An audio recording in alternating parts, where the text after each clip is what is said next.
लाडक्या बहिणींनो आणि सरकारी नोकरी करणाऱ्या महिलांनो, तुमच्यासाठी एक जबरदस्त खुशखबर आली आहे। आता ऑफिसला लवकर या आणि लवकर घरी जा। होय, उपमुख्यमंत्री सुनेत्रा पवार यांनी मोठी घोषणा केली आहे। जर तुम्ही सकाळी लवकर ऑफिसला आलात तर तुम्हाला संध्याकाळी 30 मिनिटं आधी घरी जाण्याची मुभा आहे। याचा अर्थ काय? कमी गर्दी, कमी प्रवासाचा त्रास, जास्त वेळ कुटुंबासाठी।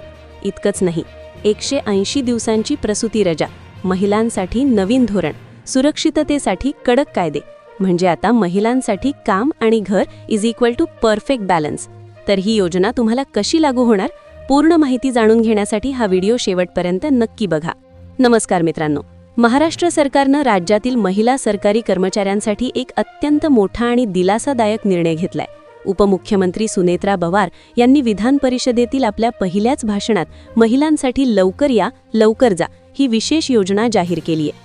विशेषतः मुंबईसारख्या शहरात लोकल आणि बसच्या गर्दीचा सामना करणाऱ्या महिलांसाठी ही योजना गेम चेंजर ठरणार आहे। ही योजना नेमकी काय आहे आणि सुनेत्रा पवारांनी महिलांसाठी आणखी कोणत्या 5 मोठ्या घोषणा केल्या, हे आज आपण या व्हिडिओमध्ये पाहणार आहोत।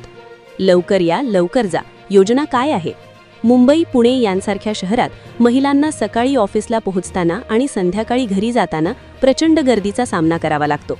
हाच ताण कमी करण्यासाठी सरकारनं वेळापत्रकात लवचिकता आणली आहे। मुख्य नियम: जर महिला कर्मचारी सकाळी 9:15 ते 9:45 या दरम्यान कार्यालयात लवकर हजर झाल्या तर त्यांना संध्याकाळी तितकाच वेळ आधी घरी जाण्याची मुभा मिळेल।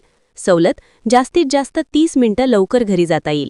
फायदा: यामुळे संध्याकाळच्या पीक अवर गर्दीपूर्वी महिलांना सुरक्षित आणि आरामात घरी पोहोचता येईल, तसेच त्यांना आपल्या कुटुंबासाठी अधिक वेळ देता येईल। केवळ कामाच्या वेळाच नाही तर सुनेत्रा पवारांनी महिला सक्षमीकरणासाठी इतर 5 मोठे निर्णय जाहीर केले आहेत। 180 दिवसांची प्रसूती रजा, नोकरी करणाऱ्या महिलांना आता तब्बल 180 दिवसांची प्रसूती रजा मिळणार आहे। चौथे महिला धोरण: राज्याचं चौथे महिला धोरण प्रभावीपणे राबवण्यासाठी एका उच्चस्तरीय समितीची स्थापना केली आहे। शक्ती कायदा: महिलांवरील अत्याचारांना आळा घालण्यासाठी शक्ती कायदा लवकरच संमत करण्यावर सरकारचा भर आहे। मॅट्रिमोनी फसवणुकीवर लगाम घालण्यासाठी स्वतंत्र कायदा करण्याचा सरकार विचार करत आहे। अंगणवाडी सुविधा: राज्यातील 17,000 अंगणवाड्यांमध्ये पिण्याच्या पाण्याची कायमस्वरूपी सोय करण्यात आली आहे। या भाषणात त्यांनी मुख्यमंत्री लाडकी बहीण योजनेचं कौतुक केलंच, पण सोबतच सहकार क्षेत्रातील प्रश्नांनाही हात घातला। साखरेची किमान आधारभूत किंमत वाढवण्यासाठी केंद्र सरकारकडे पाठपुरावा करण्याचं त्यांनी सांगितलं। तसंच एथेनॉल धोरणात सुधारणा करण्याची गरजही त्यांनी व्यक्त केली।